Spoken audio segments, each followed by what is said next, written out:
Hello and welcome to Global Symposium. I'm Thiess Dumbuya and I'm glad to be here hosting you again today on a technology discussion broadcast. On this show, we discuss the technology's impact on human life, the dangers, the warning signs that are given by experts around the world. Today, I may be joined by my guests, the Apostle Wall. They are all doctors, authors, fathers, and heads of businesses as well as ministries.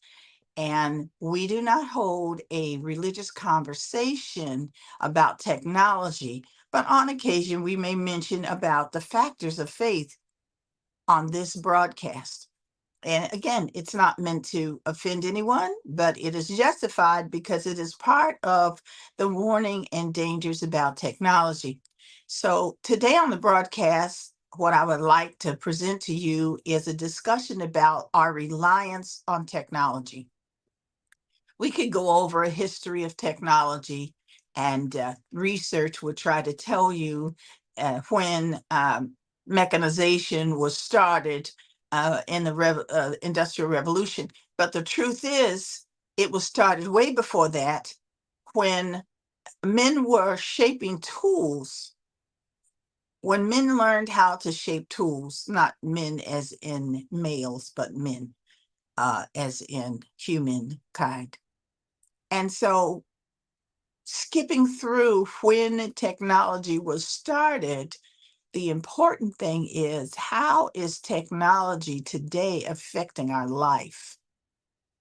A lot of people are not paying attention, or a lot of people are not aware of technology's impact on our life, our health, and every aspect of our living and being, every aspect of society. Um, and then there are those who are more educated, who read, who listen to the news, and who are aware of the general dangers about technology on human life. But in this broadcast and through our Global Symposium platforms on social media and so forth, our publications, our books, our videos, trainings, coaching, mentoring, and empathetic listening, now we're providing that, we're actually taking more of a deeper dive into how technology is impacting potentially you, and you may not be aware of it, or your family members, or your family dynamic.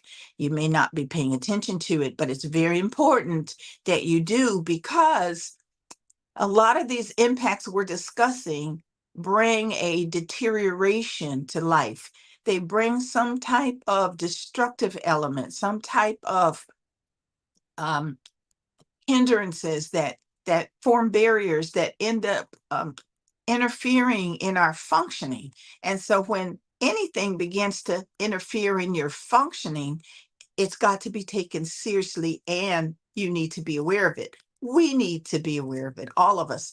And so the purpose of the broadcast is, first of all, to raise awareness, that everyone become more aware of how is technology affecting you, your family, your community and culture, your nation. How is technology affecting you? And so, if we look at these things, these aspects of how technology may be affecting you, is affecting you, will likely affect you in the future, that's what we're going to be discussing today. And all of these things we're discussing today, are pretty much all of them, are in my new book called Consequences. So, as we delve into the negative impacts of technology, that is not to negate that there are positive impacts to technology. But the problem is that the negative impacts, the dangers, the deterioration, the destruction of technology to human life comes with the positive things. So now you have to decide for yourself and monitor the effects of the negative aspects on you on an ongoing basis. Okay, so one of those aspects is how much time you spend on technology, and if you have a potential or a problem for becoming addicted to technology or dependent on technology, which brings us to our subject for today, reliance on technology. Okay, so some of the negative impacts of technology are social isolation and uh, the aspects of mental health that come through that social isolation.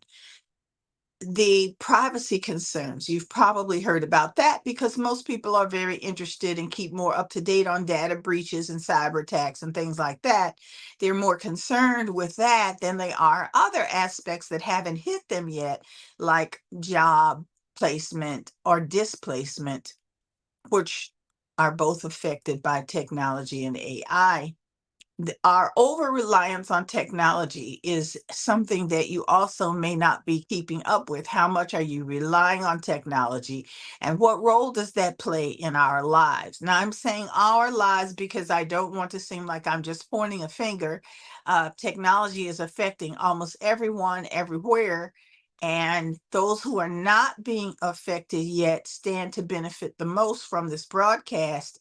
And you who are hearing this and do become more aware, I charge you with the responsibility, if you would accept it, to teach and tell and train other people as you go, and to bring them to the broadcast and to the different books that we are writing and have publishing. We're publishing now on an ongoing basis, as well as our social media platforms, which do post the information basically in slides, little snippets. So technology is definitely impacting all communication. I know you've heard me say in 2025 or so, 95% of communication will be taken over by technology. You will be talking to a bot and not a person, is the prediction and the path we're on, the schedule we're on. As you see AI increasing and generative AI and different types of applications of technology. AI is a technology. For those of you who don't know, artificial intelligence is a definite technology. And so the communication technology impact involves our social detachment and the reduction of links, personal linking to the real world. This is a problem. When people become detached from each other, and society is a problem. One of the things that keeps us from harming each other is empathy and compassion for other people. So when you become detached and removed from other people, or caring about other people, or interacting with other people, it can create a greater problem. We're just scratching the surface of some of the known documented health and other problems of destruction and harm incorporated with technology by experts in every field. Okay, mental health problems, anxiety, stress, depression, problem with your sleep, problem with eating. There are all kinds of negative effects and aspects of technology in terms of mental health. People can actually prefer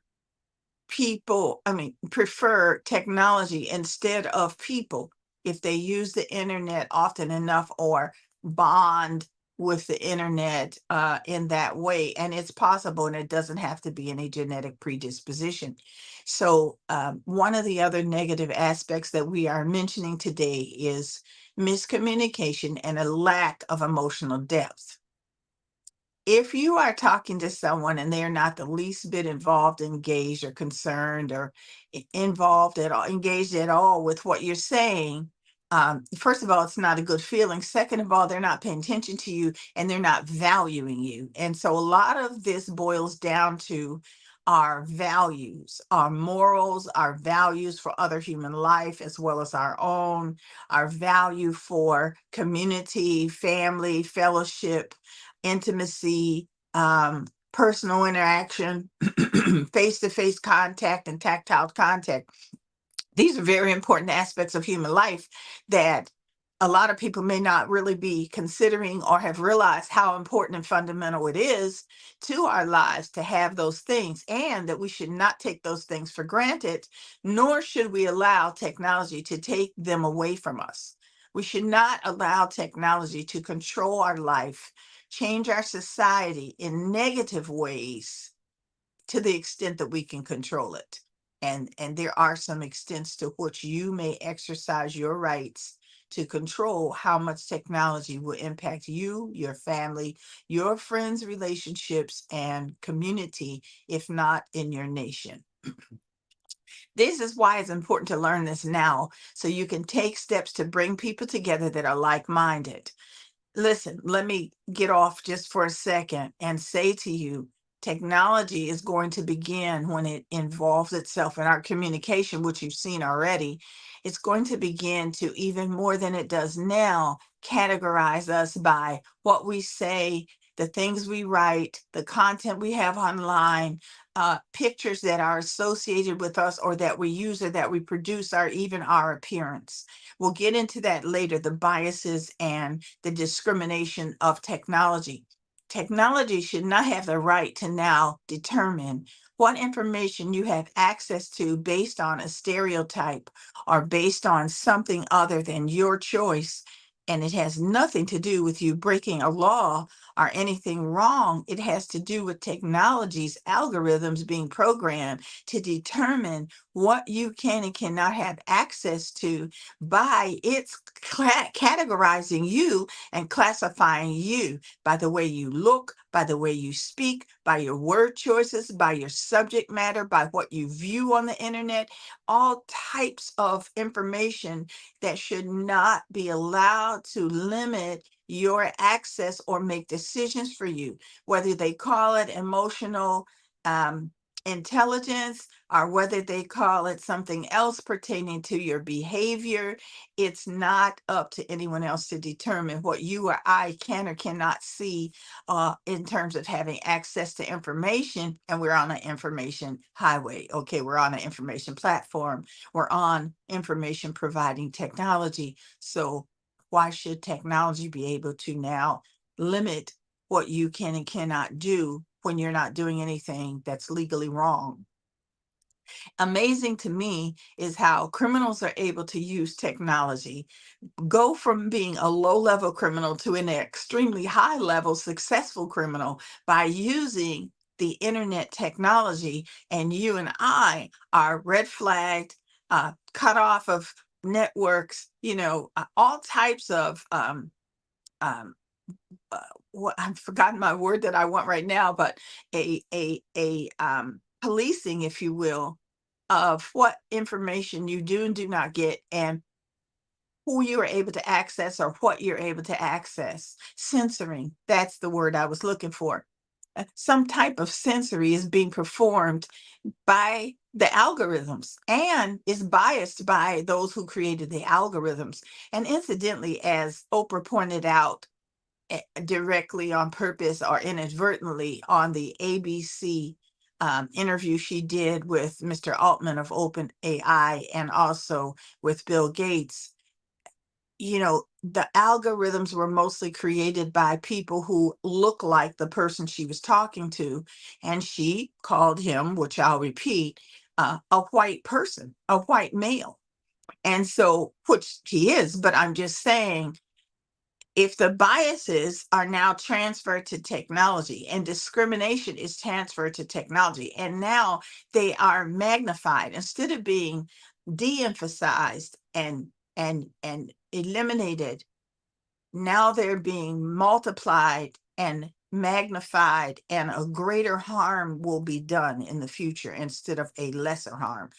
That is a problem we are dealing with technology. And I want you to understand that so that you can now begin to communicate to your officials, to your leaders, to those that you vote for, to those that are running the country, to people who are making decisions, to people in your industry, as well as in the industry of creating technology.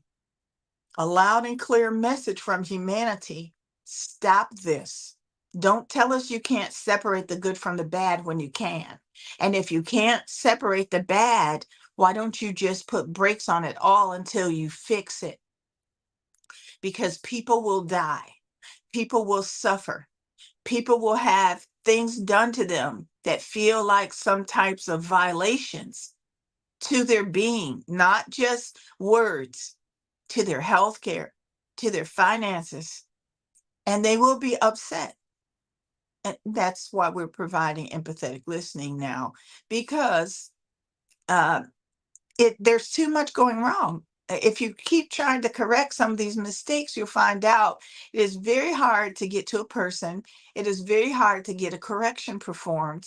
And sometimes you just cannot. And sometimes it matters a whole lot that you can't get through to anyone and you can't fix the problem. There are some fundamental principles in our society that have helped us all to have peace, to have resolve, to live in some type of cooperative unity with a similar standard. The computer generated responses cannot produce the same thing as the human responses. We know that. We know that they're not empathetic. We know that they don't have compassion. They're not human, and they don't have human dimensions of judgment. They tried to put it in there, but it's just lacking. And the way that it's lacking is detrimental to our welfare as people and human beings across borders, across the globe. The same problem prevails with technology. Okay, so let's get back to our list of miscommunication and lack of emotional depth is a problem with technology. Dependency on digital validation. Now, this is more so sometimes for younger people, but it can hit business and industry and other aspects of technological use. It's very important that we don't get our validation from social media sites. This also is one of the ways that people are harmed and create emotional problems, or have created emotional problems, even addiction for themselves, is if their self-esteem is tied to their approval or disapproval by their acceptance or not being accepted by some group of people on the internet, no matter who it is. All right. So another one of the issues and problems that we have with technology, of course, is privacy and data security. Yes, this is a problem. We all know about it. And in the case of data security and privacy, there are some things that we're led to do that can help us, but there needs to be more. And we need to also help people employ the protections that they can put in place, including the frequent change of your passwords and limited access by any other person. And I would add, I'm very concerned about cloning of your voice, your fingerprint, your photograph, to allow identity and access, but at the same time, those things in the hands of the wrong person or wrong technologies can lead to a negative use that can be irreversible and devastating. There's no way to correct someone using your voice, body, and thumbprint in some signature or video of a crime. How do you correct that? How do you take out of people's minds or law enforcement what happened? Anyhow, hopefully we'll never have to face that, but some people will, and that's my concern is, what do we do to protect? How do we stop, put brakes on the internet and give the control back to people? Why didn't they think about the wrong technology uses in the hands of people who don't have moral decency, who are willing to do wrong to other people? Why didn't we say, as developers, I'm not going to put this out there because no one should be able to just use this any way they please to other people's harm, detriment, death, destruction, uh, and ruin people's lives, literally ruin people's families. I mean, this is very serious. Okay, let me try to pull myself away from that to healthcare. So, technology's role in healthcare can also be detrimental and destructive, not only about data and privacy and security risk, but it's exhaustive to try to find doctor's appointments and have to wait months and months and months and months because now your scheduling and the services you receive are uh, being managed by robotics, telemedicine, different prescriptions, although some people would try to argue that these are good things. There are many aspects that are not good, and the impersonal in medicine is not good. It leaves room for doctors to miss things on telemedicine that they do not normally see. It also exposes your environment, your home, or wherever you are when you meet with the doctor on the phone. And as you know, in the medical field, at least in the Western world, if they observe something or hear something, they're entitled to document it into your record. So now, are we going to start seeing documentation of living environments and conclusions and research about what the person's environment looked like? And how is that going to impact medical care? How is that going to impact stereotyping? How is that going to impact you and I and our families, our cities, and our nations? How is that going to impact the faith community when now, instead of you being able to have privacy in your own faith practices, there may be something in your household that exposes what your faith practices are? And there may be bias in your medical provider that respond to what they see or hear in your environment. These are some serious considerations that must be thought about. So, anyway, there can be exasperation, just exacerbation, just exhaustion in dealing with it, just trial and error, trial and error, trial and error until people are just exhausted with trying. And health inequities are absolutely there. And we don't want that. We don't want the underprivileged to be treated with disparity. We don't want poor people and poor environments to indicate, okay, this person is not important. This person is not a priority. This person doesn't deserve any more time than these 10, 15 minutes. I can't fool with them. And the health providers are getting put so many patients into their schedules that it's impossible to give a quality medical care in 15-minute time spans. And people have all types of histories, especially as they age, and they have all kinds of medical histories and complications. You can't possibly provide the quality medical care that this country is used to having or people around the world deserve with a 15-minute span of space to treat them, to talk to them, to inform them about whatever it is you think should or should not be done in terms of a treatment plan. And I understand that some people have 20,000 patients that they're seeing in a week. And they have admitted to me, we can't take quality care of all these people. We cannot. So we just try to do the best we can. Well, that is not good enough. That is a lowered standard produced by technology and the volume of technology. We cannot afford to have technology lower the standard of care, the quality, and the best judgment we had going on is now diminished to an a below substandard judgment based on what? Based on what? Based on the criteria fed into the algorithm and the technology. So things are going to be so stereotyped.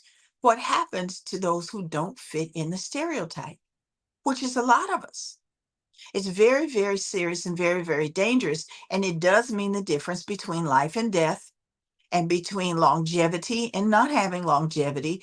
And it can also mean the difference between medical intervention and you not getting the care Because you weren't prioritized, because the computer missed something. Misinformation and false information are two more aspects of the healthcare industry dealing with technology that are a problem. And this problem is pervasive into many different aspects of technology because the computers are inconsistent. They're not perfect. They don't get everything right. They do have false information. They also have out of date information or inaccurate due to the time involved. The timing has to be current, and the timing has to tie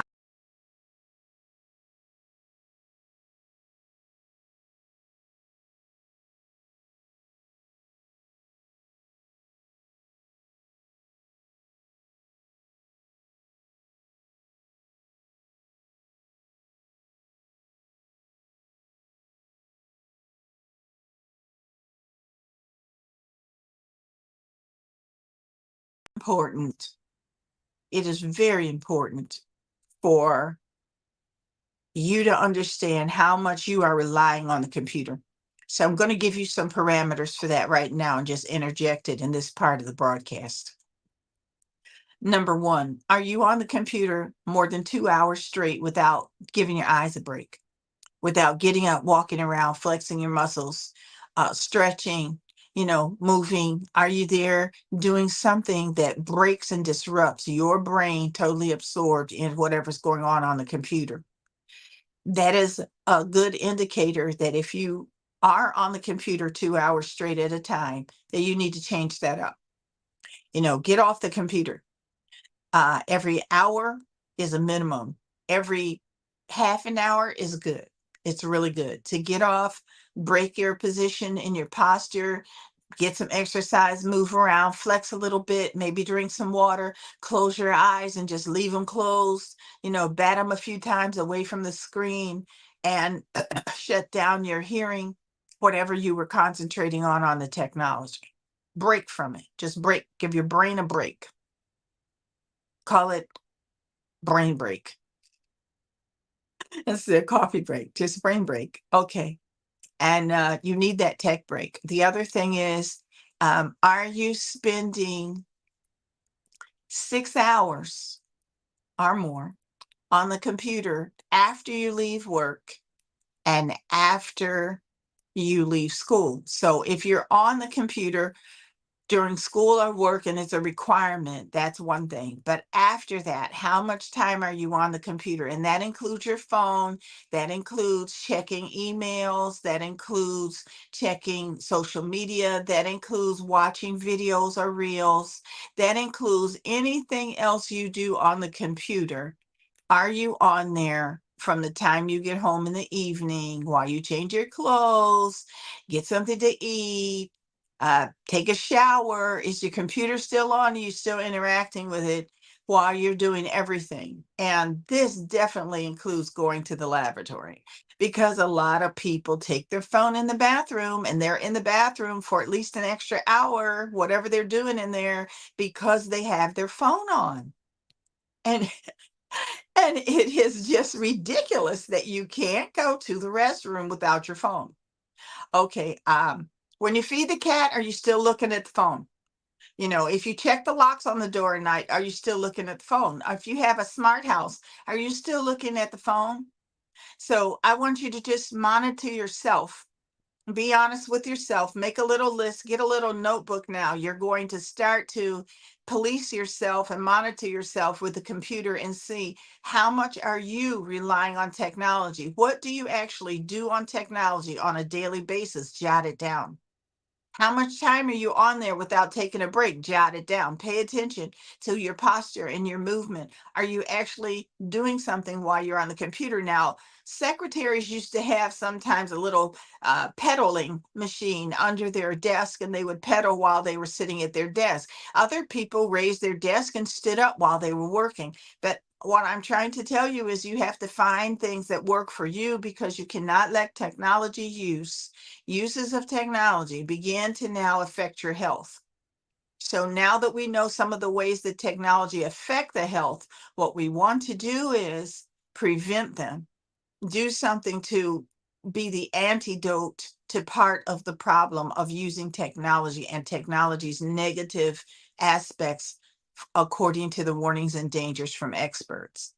So exacerbation of health, we did touch on, and loss of human touch in healthcare. This is a problem because it can actually cause a person to feel depersonalized.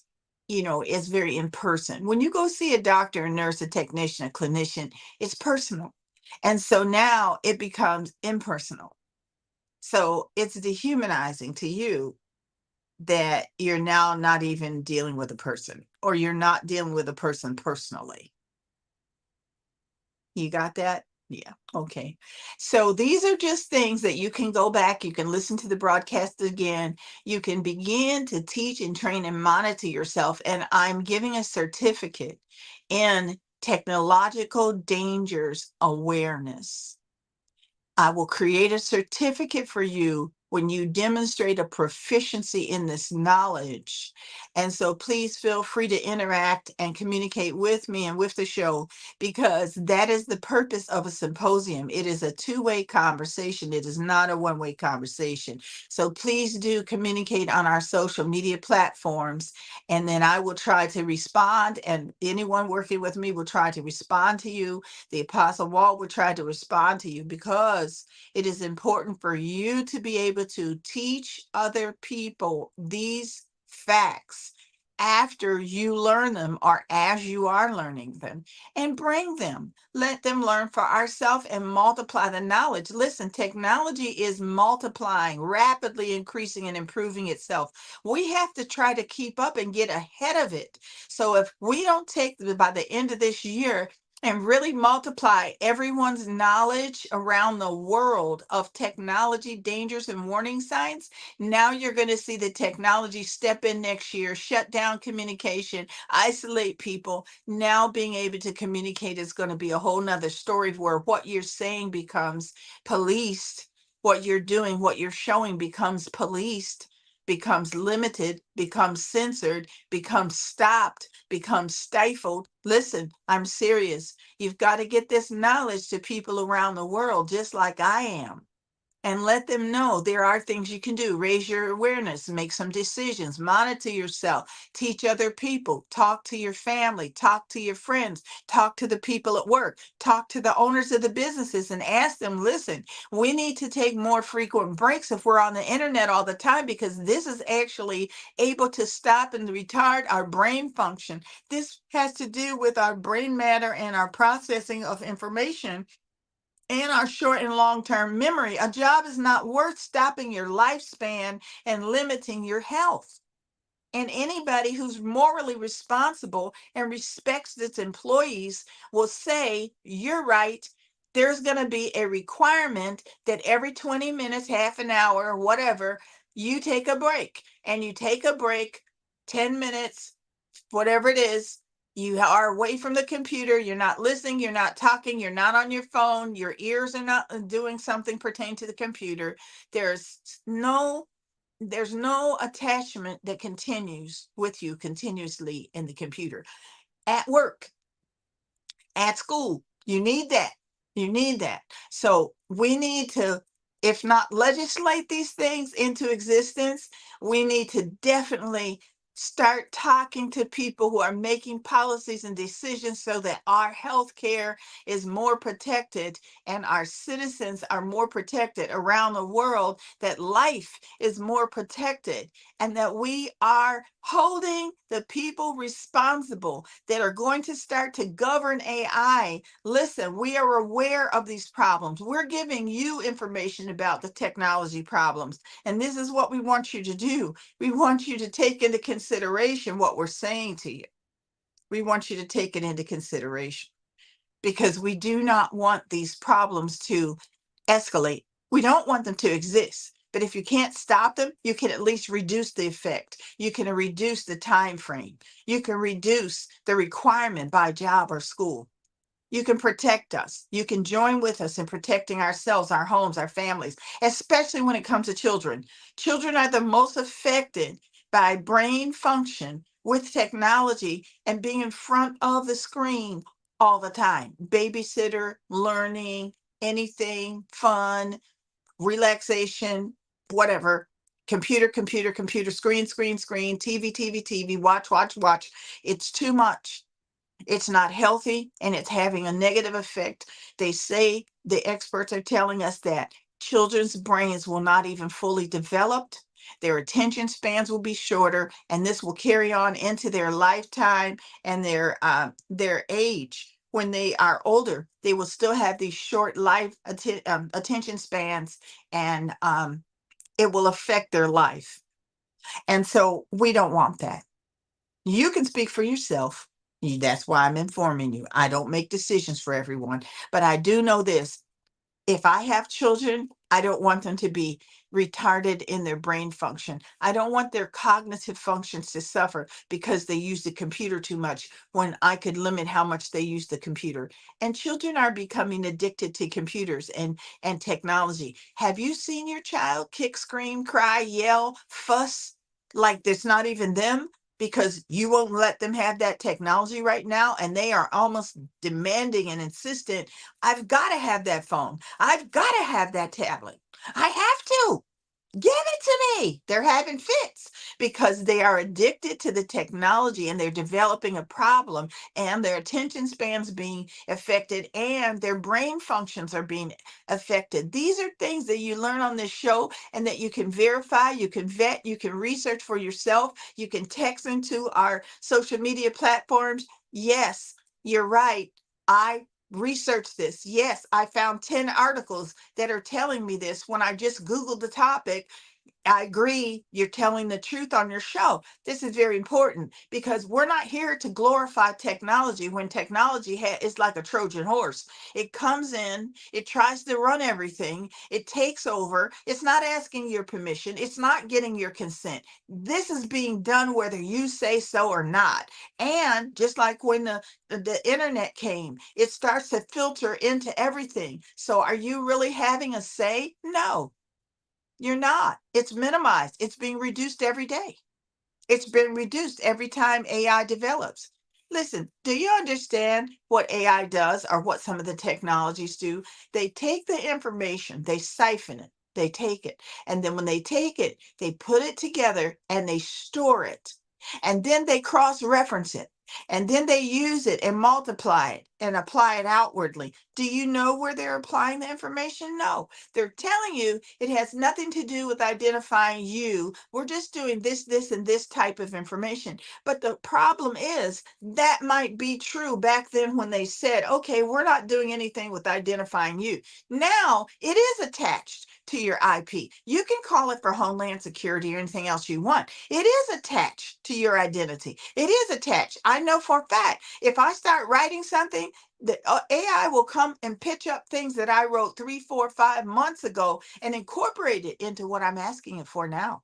There's a memory. They say, we don't store what you did way back when. Oh, yes, they do. And if you prompt the GPT or other AI systems of technology, if you ask it, go back in your general knowledge, go into your general history.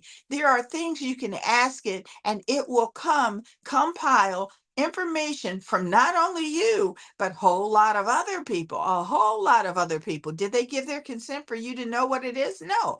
Which brings me to another thing that we didn't discuss yet. Don't put all your information and ideas on the technology to discuss it with them and ask them to solve things, ask them for their input, because that whole idea is now public, in a matter of speaking, public to at least the technology. Okay, I'm going to say the technology's public. The technology's storage will now hold whatever you told it. Whatever it heard, if it was on and there was a discussion in your environment, it retains. I tell you, it told me it could not call 911. And then my grandson was coughing and it said, sounds like someone has a problem. Would you like me to call the emergency unit or someone for you? You just told me you couldn't call 911. Now, when you weren't even supposed to be involved, you happen to be on another day, and now you're volunteering to call for help. So I'm telling you that technology cannot be trusted. I don't know if the experts are saying that, but I'm saying you cannot count on, rely on technology. You cannot trust technology to tell you the truth about if it is or is not using your information and how. And there is no, how do you hold it responsible? How do you hold it responsible? That's one of the problems. Okay, so now in the future, we know that there will be automation of work. And we know now that certain types of jobs are the most likely to be replaced. Okay. There's certain jobs that will be the most likely to be replaced. And machinery and robots will do those jobs. We also know that there's some jobs that are not likely to be replaced as quickly or as easily, or will not be replaced for now, for right now. Don't count on it in the future, because as was discussed also over in Asia, there are many types of robots created, designed, and functioning to do almost everything that human beings do with each other. And this includes intimacy acts.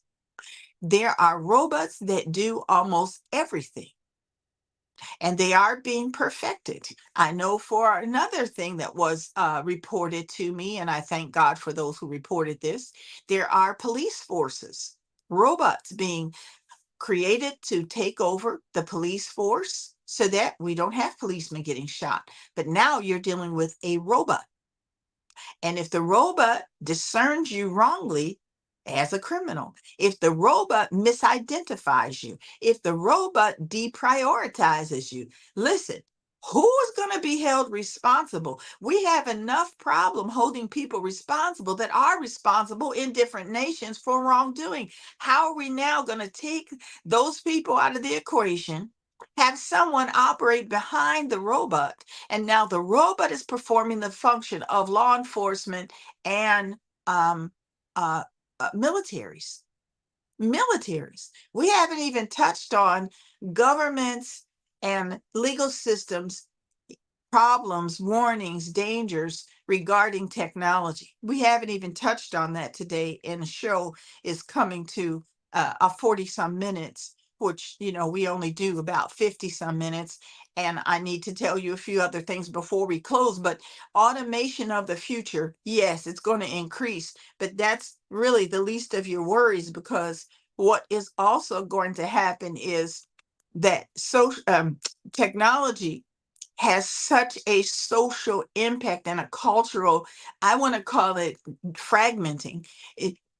Culture will be so impacted by technology in so many ways, and it will happen quickly. It's not going to be a slow, gradual climb. It's going to be fast. And when you now go to this, and this for groceries, for pharmacy, for whatever, you're going to be interacting with technology in whatever form. You're going to be interacting. So now we're going to have to adapt ourselves to know how to communicate with technology. Now, you take people who are undereducated and in poverty, they're not going to know any of what we just discussed, nothing. And they're going to be confronted and faced and harmed and hurt by technology.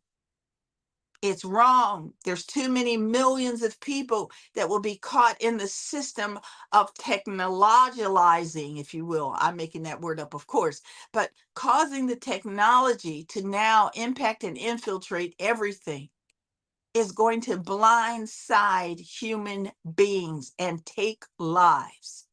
People will be so full of anxiety and frustration in trying to learn how to interact with technology.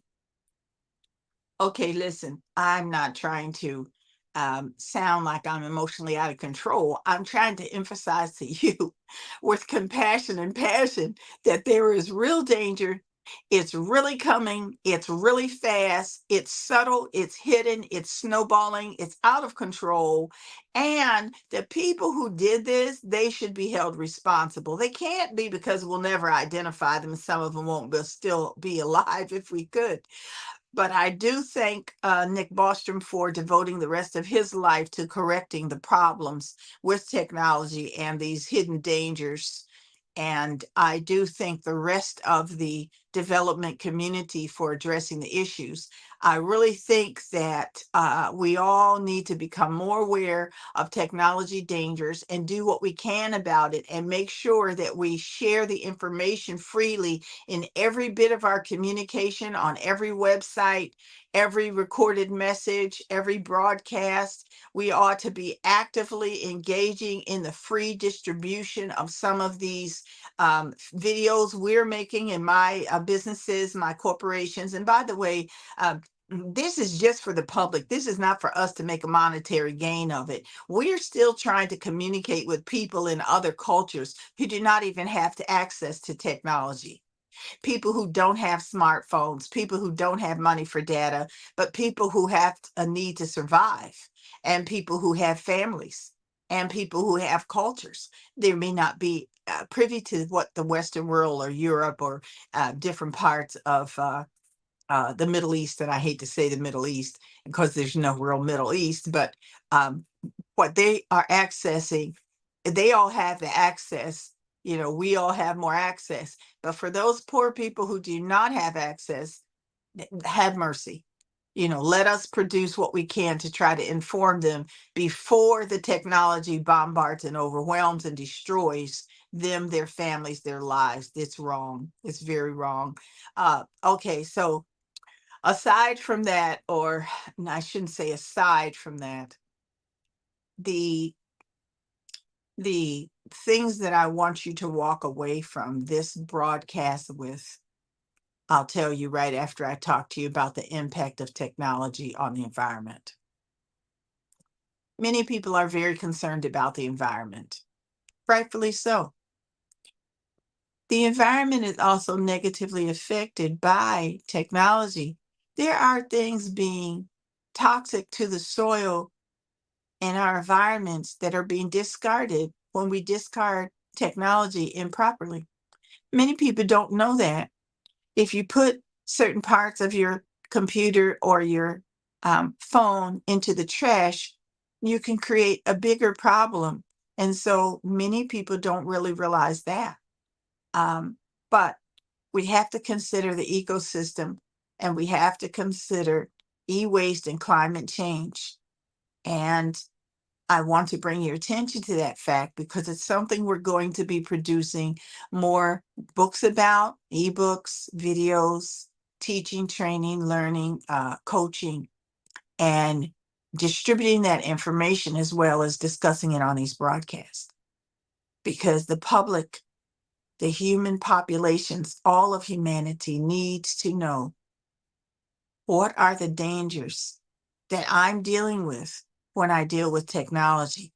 What are the hidden dangers? And what are my options? What can I do about it? What steps can I take? How can I do anything? This is the information that we're going to continue to provide on this broadcast. So first of all, today, let me just review that we discussed reliance on technology and many different aspects that technology impacts our lives negatively. We also have reviewed that one of the big things you can do is monitor your own use of technology and notice how it affects you. Notice how long you stay on and what you do in the future from hearing this broadcast. Also, discuss it with your friends, your family, your coworkers, your employees, or if you own a business, start to policy it in that your employees and your contractors are protected from some of the harms of technology. At least create some type of awareness manual, booklet, videos, and have an in-service or have something that goes out not on technology, that is a face-to-face discussion about the dangers of technology and the seriousness and the coming changes and effects in society with everybody that you can in your network. The other thing I would ask you to do is join some of the other groups as well as bring people to mind that discuss technology's warnings and dangers so they can keep informed. During the holidays, if you give away gifts, buy 100 books, It might cost you $333. Buy 100 videos and distribute them freely to 100 different people to preserve life around the world. You can buy print books. You don't have to buy videos. You can buy ebooks if you like. You can just connect people to the social media platforms that are absolutely free, and they can watch the videos and they can comment and they can see the educational post in their leisure, little clips at a time, under 2 minutes in general, so that there is no harm, or danger being promoted by us. I thank you for watching this broadcast. I really hope that you're taking it seriously and that you realize that every word that I spoke is truth. It has been researched and it was provided to you free. If you would donate something to Global Symposium, it will allow me to continue to share the messages, the information, perform the research, and literally help other people come out of poverty. One of the things that we're doing is we help people who learn about this technology to write about it because they can sell their writings all over the world. We also encourage and help and support them to publish their writings on their own by Amazon KDP and become business owners legitimately and legally in different nations around the world where it is hard for people to have incomes and where some places like Nigeria, their currency has diminished 3 times in probably the last month in its value. So I would just like to state to you that we are not a charity, but if you give anything to this broadcast, call it a tip, to do something to encourage us, whatever you call it. If you give some financially to this method that I have for Global Symposium, conversation, dialogues, teaching, and free education, then we will use it to help other people go forward in their lives and development.